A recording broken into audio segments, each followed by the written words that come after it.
Web series, also known as web show, is a series of scripted or non-scripted online videos, generally in episodic form released onto the internet. They're basically TV shows that are made online and basically are given to people for free. They first became popular in the 1990s, but recently took storm in the early 2000s. There are a few web series that speak as loud as some great legends, such as Songs of War and Helluva. Helluva is still ongoing and very popular, while Songs of War has gone down as a legend. Today I'll be discussing both series, and yes, both of them are very different from each other in various different ways. Songs of War is meant to be a storyline created for a Minecraft roleplay server, while Helluva is an expansion to a TV show called Has-Been Hotel. Songs of War is a medieval high fantasy action series, while Helluva is Neolithic crime comedy. Songs of War is a 3D animation, while Helluva is 2D animation. Songs of War is made for teenagers, while Helluva is made for adults, and so on. But what are the similarities to these shows? They both are created by well-respected animators, David R.D. and VisiPop, and they both have really good character writing. And they both touch on things like racism and have intense world building. And while I prefer Songs of War, I still love both series. And I just wanted to do this video to show off the comparisons and why I like both. One of my favorite things about both series is their origins. Songs of War and Helluva have very similar origins in their own way. For one, Songs of War originated because the creator David R.D. wanted to make it a Halo web series. David was known for making large Halo web series such as Rise of the Spartans or Cone's Attack, and they garnered a lot of success, but as recent Halo games started to push more to gameplay rather than to making web series, David got stumped and decided to move on to Minecraft animating, and he thought about his idea for a Halo web series, which he called the Tidesinger series originally, and thought about using it in Minecraft, which he then changed up so it fit in Minecraft, and then Songs of War was born. Helluva came from an old webcomic series named Zoophobia. It was basically like, how do I explain this?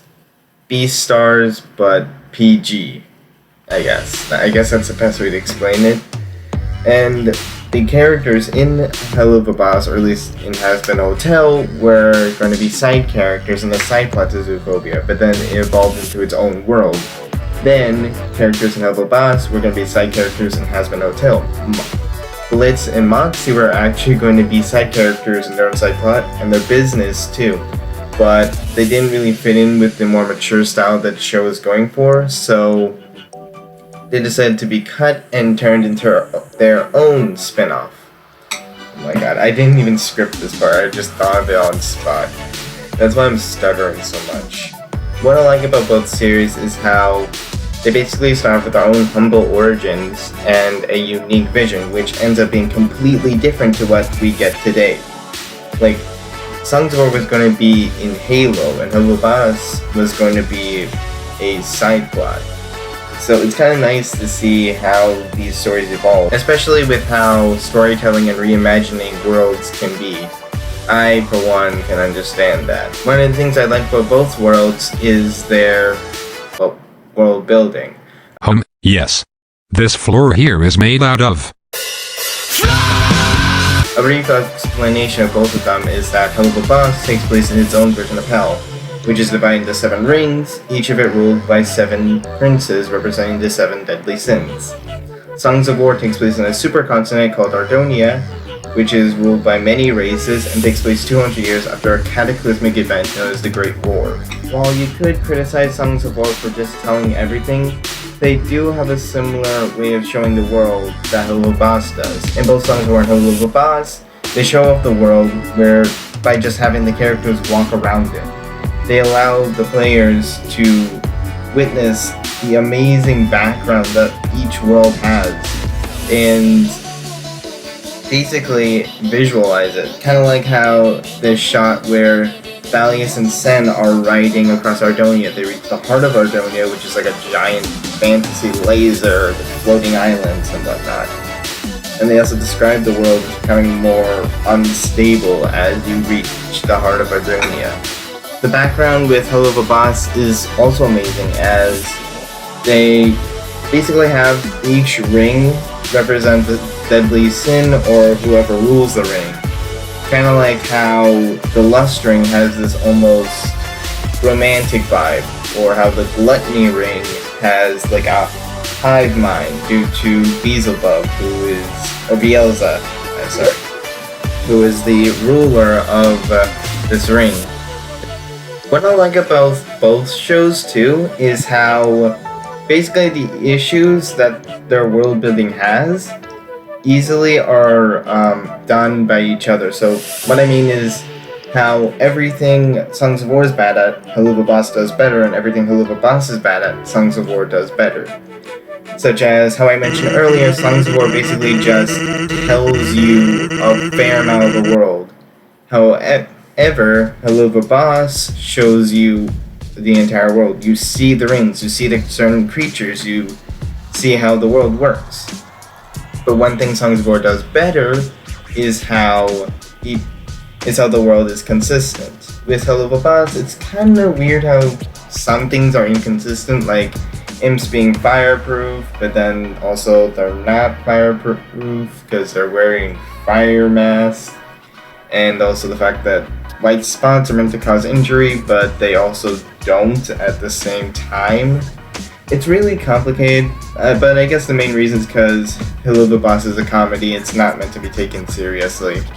I think one of the best comparisons would be with the characters. Now I know Helluva Boss would be scores better than Songs of War, as many of Songs of War's characters are just copy and paste of each other with little to no differences, but I believe two characters that fit perfectly with this comparison would be Ingressus Voltaris and the amazing Blitzo. So, on the spot, you would think they're very different characters. Ingressus is a tribal leader, while Blitz is a businessman. However, they're pretty similar. They're both tragic characters, and they're both shades of gray. Wait. Ew, no, get your mind out of the gutter. The best kinds of heroes and villains are the ones who have reasons to be good and bad. People aren't bad because they are, and they aren't good because they aren't. In the real world, people do bad things for good reasons and good things for bad reasons. Here's what I mean. Blitz has gone up to the living world many times to massacre for the sake of the dead, but he's not doing this because he's a bad person. Many of the people he's killed are very awful and degenerate human beings. However, this also doesn't make him a good person, as it's pretty clear there are some people that probably don't belong down there. It's pretty evident when you see the pilot, he's willing to kill a child specifically to get money. But I heavily doubt he would be like some pure sadist that would go out of his way to murder a child for no reason. He clearly had a reason to kill the kid. He wanted money. It's the same reason why he bullies Moxie. He's not bullying Moxie because he's an asshole. I mean, he kinda is. But he's doing it because he sees potential in Moxie. Both Blitz and Moxie have this kind of younger brother, big brother type scenario, and Blitz just wants to see the best in Moxie.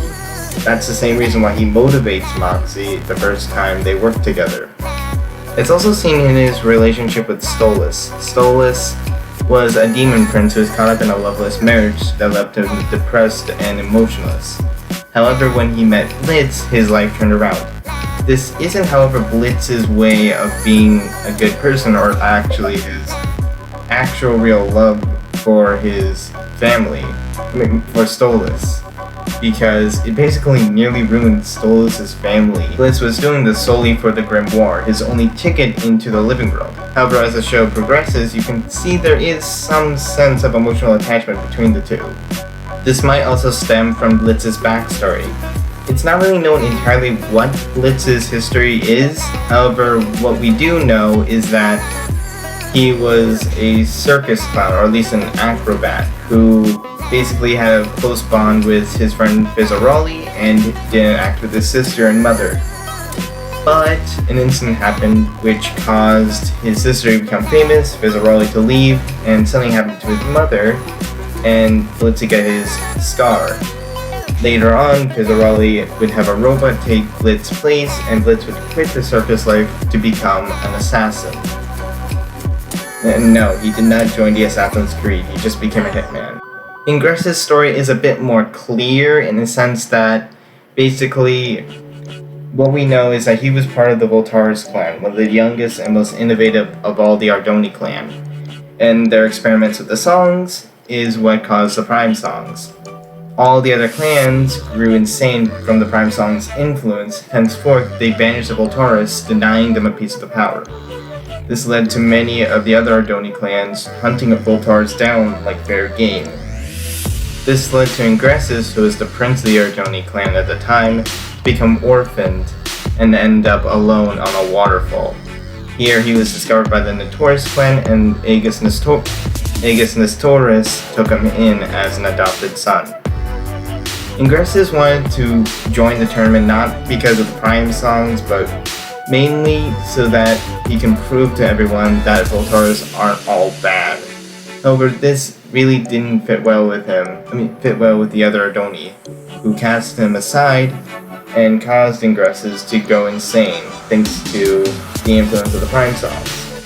Ingressus would then go on a rampage and take all the Prime songs for his own. One thing to mention is that Ingressus didn't start all these wars and violence just because he's evil. He's doing it to protect his people. He wanted to show the world that Voltaris aren't all bad, because they wouldn't accept him.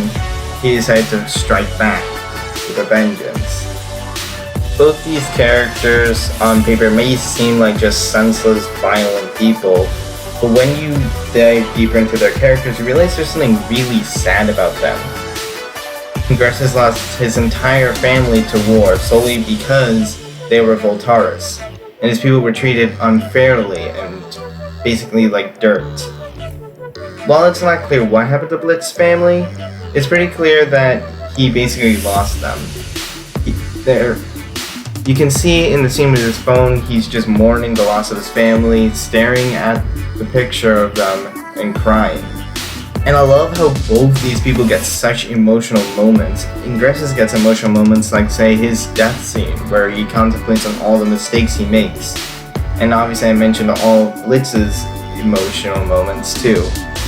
In the end, both these shows are kinda different, but they have their unique similarities. I love Songs of War because I'm a sucker for Minecraft, and I've been an OG fan of Black Plasma Studios for years now. But I understand why people would like Helluva Boss. It's such a fun show, and it's really cool. I just love both series, and I wanted to make this video to show off some similarities and make a simple comparison. That's all for now.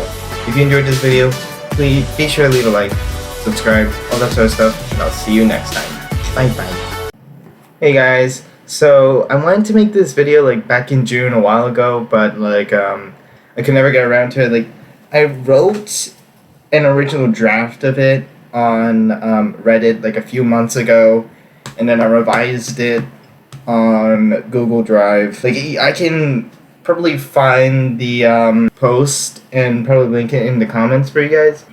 That I originally wanted to make this like on June. I had full plans to do this in June as soon as I got like better editing and stuff, but I could never get around to finishing this the moment I started because of a lot of outside problems. I had to go to a lot of places, and I also got a job, so that also took up a big bulk of my time. But I'm back with you with more videos. I think like I might stop doing video essays for a while and go back to gaming sometime during this week if I'm able to, but we'll see. So if you enjoyed this video, be sure to leave a like, subscribe, all that sort of stuff, and I'll see you next time. Bye bye.